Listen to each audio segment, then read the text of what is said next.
একটা হাদিস বলি, তাহলে নামাজের গুরুত্ব আপনার মাথায় চলে আসবে ইনশাআল্লাহ। বলবো? হাদিসটা কঠিন। রাসূলুল্লাহ সাল্লাল্লাহু আলাইহি ওয়াসাল্লাম বলেছেন, যখন নবীর নাম উচ্চারিত হবে তখন বলবেন কি? সাল্লাল্লাহু আলাইহি ওয়াসাল্লাম।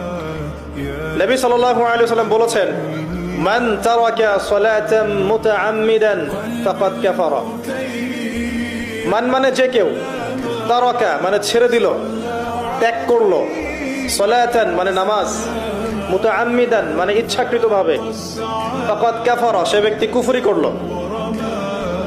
এই হাদিসটাকে আগে শুনেছেন? আলেম ওলামারা জানেন, কিন্তু আপনারা কি জানেন? মান তারাকা সালাতান মুতাআম্মিদান ফাকাদ কাফার, যে ব্যক্তি ইচ্ছাকৃতভাবে বিনা ওজরে, কোনো ওজর নাই, ইচ্ছাকৃতভাবে নামাজ ছেড়ে দিল, ত্যাগ করলো, সে ব্যক্তি কুফরি করলো। এখন আপনি বলেন, কুফরি যে ব্যক্তি করে সে কি হয়? যদি আমরা ধরেও নেই সে মন থেকে নামাজ অস্বীকার করে না, অলসতা বশত পড়ে নাই, তারপরেও তো কাজটা ফাসেকি, তাই নয় কি? আচ্ছা, তো আজকের প্রথম নসিহত হচ্ছে 5 ওয়াক্ত নামাজ মৃত্যুর আগ পর্যন্ত কেউ ছাড়বেন না। আমার সাথে ওয়াদা করেন যে ইনশাআল্লাহ আগামী যতদিন বেঁচে থাকবো 5 ওয়াক্ত নামাজ জামাতে পড়ার চেষ্টা করব, যদি জামাত না পাই একা পড়ার চেষ্টা করব।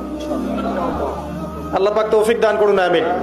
আজকে যদি এই কথাটাই শুধু বাসায় নিয়ে যেতে পারেন, 5 ওয়াক্ত নামাজ আর জীবনে ছাড়বো না, আমাদের আজকের মাহফিল সফল।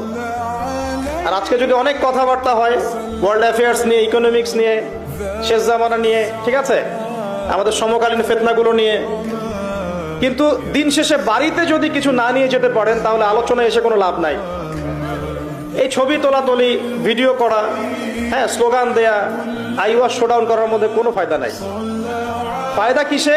ক্বাদ আফলাহা মান যাক্কাহা। আল্লাহ পাক সূরা শামসের মধ্যে বলছেন, ক্বাদ আফলাহা, সে ব্যক্তি সফল হয়ে গেল। সে ব্যক্তি সফল হয়ে গেল মানে সে জান্নাতে চলে যাবে ইনশাআল্লাহ। কে?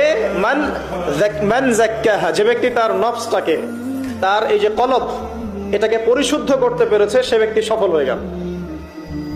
ওয়াকাদ খাবা মান দাসাহা, আর যে ব্যক্তি তার নফসটাকে পরিশুদ্ধ করতে পারলো না, সে ব্যক্তি ধ্বংস হয়ে গেল। নফস কিভাবে পরিশুদ্ধ হবে, এটা আমাদের আজকের আলোচনার টপিক। তার আগে আমরা বলি, 5 ওয়াক্ত নামাজ ছাড়া নফস কখনো পরিশুদ্ধ হবে না।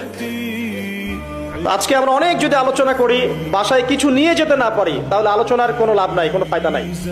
মানুষকে দেখানো, তাকবীর দেয়া, এই যে আমাকে প্রোটোকল দিয়ে নিয়ে আসলেন, ঠিক আছে, ভালোবাসা ভালোবাসার জায়গায়, কিন্তু দিন শেষে যদি আমরা আল্লাহর সামনে আত্মসমর্পণ করতে ব্যর্থ হই, তাহলে